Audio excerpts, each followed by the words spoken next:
Hola, ¿cómo están? Vamos evidentemente a conversar del proceso social que estamos viviendo en nuestro país, a pesar de aquellos que apostaron a que esto sería de unos días o una semana.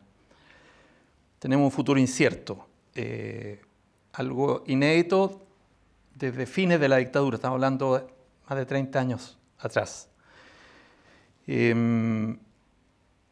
Vamos a conversar con alguien que nos puede contribuir a reflexionar sobre lo que nadie puede asegurar sobre el futuro, porque en eso estamos, pero que tiene una experiencia, una larga experiencia diplomática, que ha estado en procesos, nunca son iguales los procesos, pero procesos como los que se vivieron en España, en Grecia, en Italia, en Portugal, que fueron cambios de una dictadura a una democracia. Vamos a tener el gusto de conversar hoy día en Off the Record con el economista y máster en ciencia política, actualmente consultor para FAO, Fernando Ayala. El momento cultural chileno es abstracto, móvil, cubierto de niebla, y en el fondo de esa niebla veo a muchos jóvenes, estos jóvenes caníbales que empiezan a surgir desde el fondo de la jungla.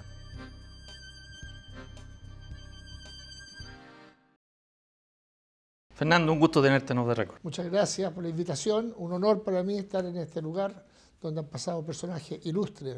Fernando, yo hacía una breve presentación, pero de tu trayectoria y de esa visión que tienes, que es tan necesaria hoy día, más allá de las fronteras, para mirarse el ombligo en Chile. Pero tú además has escrito, yo he podido leer cosas que has escrito en estos días, y uno de esos escritos apunta a la ira de los chilenos del inicio del fin del proyecto neoliberal. ¿Qué hace que eso suceda 30 años después que terminó una dictadura? ¿Qué hace? Eso va a ser una pregunta que van a responder durante muchos años sociólogos, economistas, historiadores, etc. Creo que en Chile, como nos gusta siempre ser primero en algo, también fuimos primeros en así como iniciar un gobierno de inspiración marxista en elecciones democráticas, etc. La dictadura fue la primera en iniciar este modelo neoliberal extremo, que en ninguna parte ha llegado al extremo que hemos tenido en Chile. Y aquí, así como aquí nació, yo creo que aquí puede ser el inicio de una agonía o muerte de esta economía, de este sistema, más que economía, de este sistema neoliberal que hemos vivido durante más de 30 años y que se ha repetido con diferentes variables en otros lugares del mundo. No es casualidad las explosiones de rabia, ira que suceden en otras ciudades, en otros países, donde también de una u otra manera el modelo ha llegado. Un amigo argentino me decía, un director de cine, entre paréntesis, me decía, durante 4 años me vendieron el modelo chileno y casi me iban a convencer de las virtudes, hasta que pasó lo que hace 3 semanas estamos viviendo en Chile. Como dijo una persona, una suerte de vómito del alma de la sociedad chilena.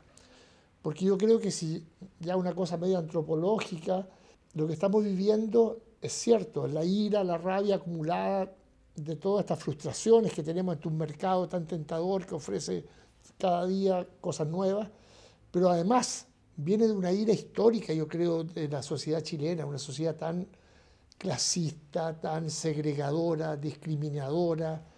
Si uno piensa, yo leyendo estos libros que han salido últimamente, lo que fueron los soldados que volvieron de la guerra del Pacífico, el abandono total en que quedaron, la gente que peleó, murió y conquistó no sé cuántos cientos de miles de kilómetros cuadrados para el Estado chileno, cuando volvieron acá fueron olvidados y abandonados, ¿cierto? Para el 18 de septiembre recordaban, sacaban a pasear a los viejitos, pero en términos de vida, de su calidad de vida fue terrible.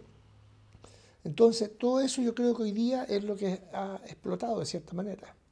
En esto de la explosión, que lleva a que, bueno, tengamos un presidente de la República que pasó en este tiempo de sentirse orgulloso de ser un interlocutor de los principales estadista del mundo a tener que soportar esta imagen del país en toda la prensa mundial, en las imágenes.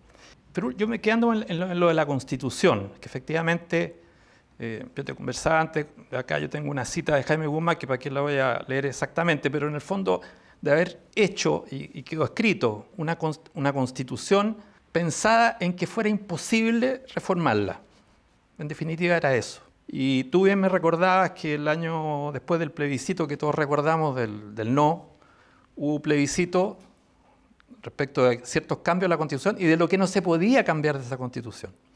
Y dentro de eso, algo que hoy día parece grotesco, frente a toda la suma de demanda, porque lo que vemos hoy día son múltiples demandas acumuladas y distintas, diversas, un solo concepto. ¿Cómo pudimos vivir? Y tú tuviste responsabilidades como cerca del gobierno, representando a Chile afuera. ¿Cómo pudimos vivir con una Constitución que todavía dice que tenemos un Estado subsidiario? Bueno, eso yo creo que después del triunfo del plebiscito del año 88, entre el plebiscito y la primera elección democrática que hubo, ahí es cuando se selló el destino de nuestro país, cuando se negociaron las reformas constitucionales, que finalmente el gobierno de Pinochet aceptó 54 reformas constitucionales, pero sin tocar el pilar fundamental que tenía la Constitución de Pinochet, entre ellos el sistema electoral.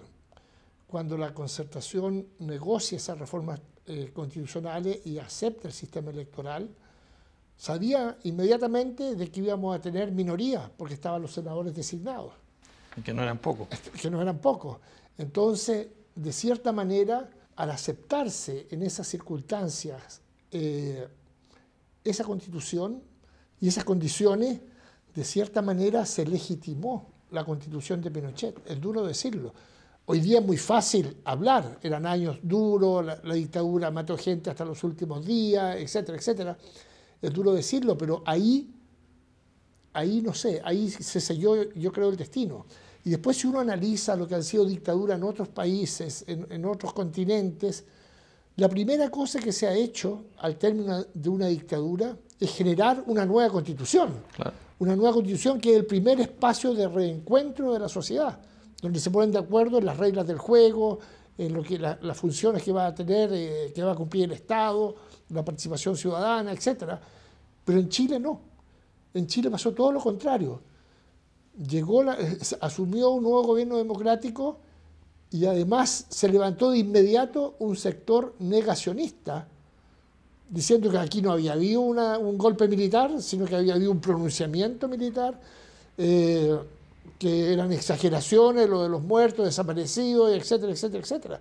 Y ese sector negacionista, hasta el día de hoy, que todavía existe, tuvo el control y el poder. Acuérdense ustedes que vino el proceso de privatizaciones entre gallo y medianoche, Sí, claro. A meses de que se iniciara el nuevo gobierno, y se selló el destino nuestro. Bueno, vamos a volver a conversar un minuto, preguntarnos por qué en 3 semanas toda esa demanda explota e incluso los que hoy día son herederos de alguna manera de esa dictadura se ven obligados a jugar con por lo menos jugar con las palabras. Volvemos en un minuto.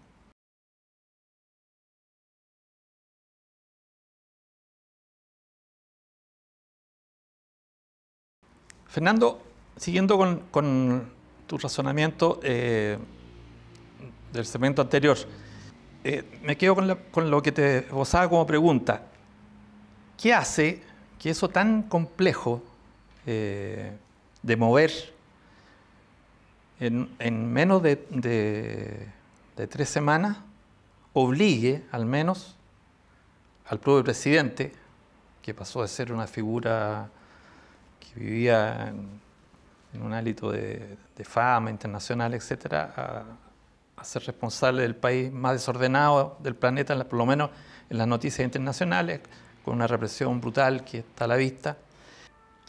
¿Cómo explicas tú esto que en tan poco tiempo haya estallado, sí, a partir de lo que fue un error fatal de alzar 30 pesos el metro, el valor del metro.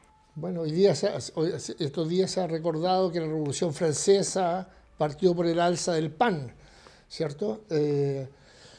Yo creo, como decía adelante, que van a pasar muchos años buscando explicaciones, pero esa ira contenida que estaba, que a lo mejor se veía, no sé, en las barras bravas del fútbol, pero eso pasa también en otros países, etc.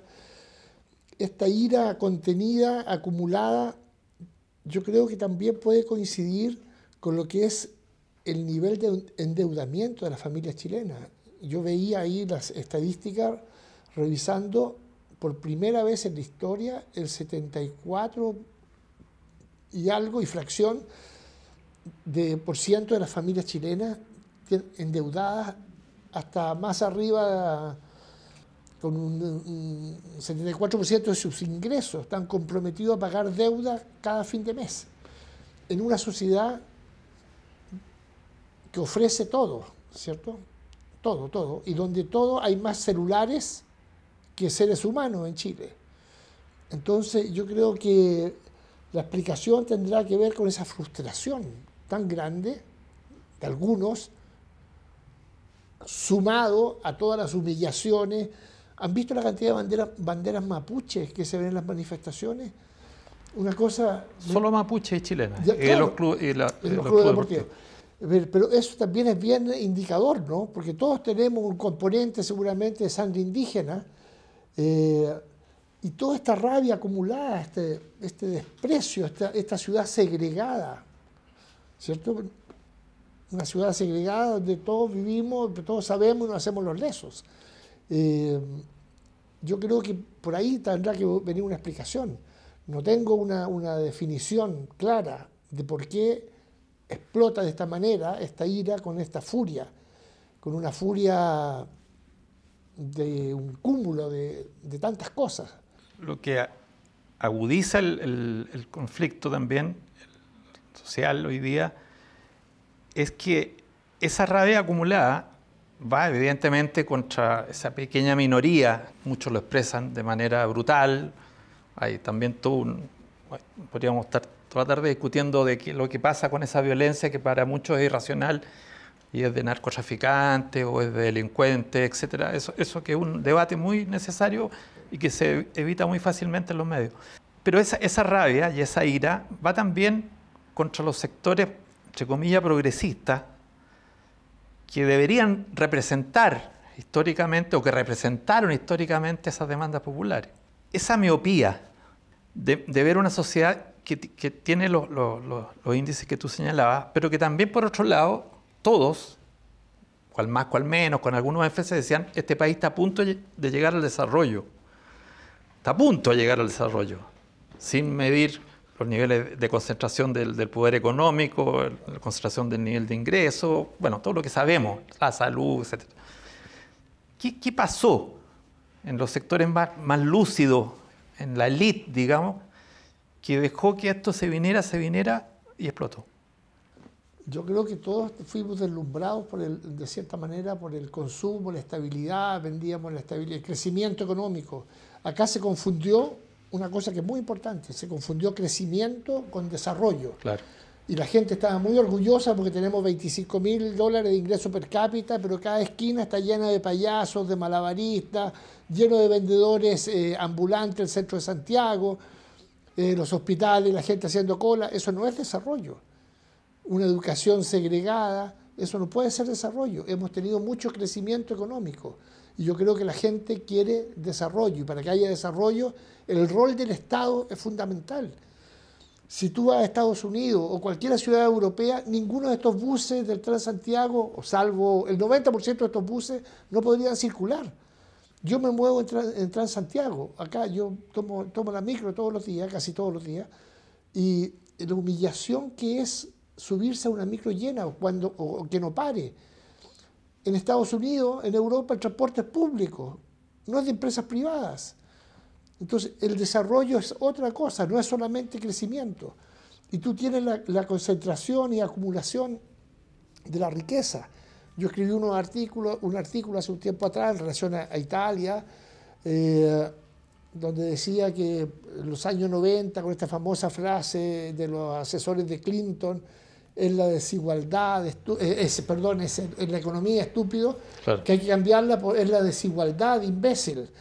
Es la desigualdad, eso es lo que nos está tocando, porque los años 90, cuando se liberalizan los circuitos financieros, el dinero empieza a fluir de un lado para otro, viene la globalización, viene todo esto, ¿qué es lo que tenemos? La concentración de la riqueza. Yo pongo un ejemplo, y es cosa de ver los libros de Forbes, con la concentración de la riqueza. El año 2019, Chile, un país con 18 millones de habitantes, tiene 11 billonarios, 11. Un amigo empresario conocedor me dice, seguramente son más en Chile, pero hay 11 registrados. Argentina, que tiene casi 50 millones de habitantes, o Colombia, o Perú, todos países que casi nos doblan en población, tiene 6, 5 y 3 billonarios. Y yo revisé, pues la revista Forbes no existía en el año 90, pero existía la revista Fortune. En la revista Fortune en el año 90 no había ningún billonario chileno. Es decir, entre el año 90 y este año 2019 hemos generado 11 billonarios, incluyendo a nuestro presidente de la República. Entonces, esa desigualdad tan grande, que se refleja en miles de otras cosas, esas 11 familias, tienen casi el 13% del ingreso nacional, del PIB chileno. Bueno, de esa realidad y esa reflexión que da para tanto, seguimos conversando con Fernando en un minuto, volvemos.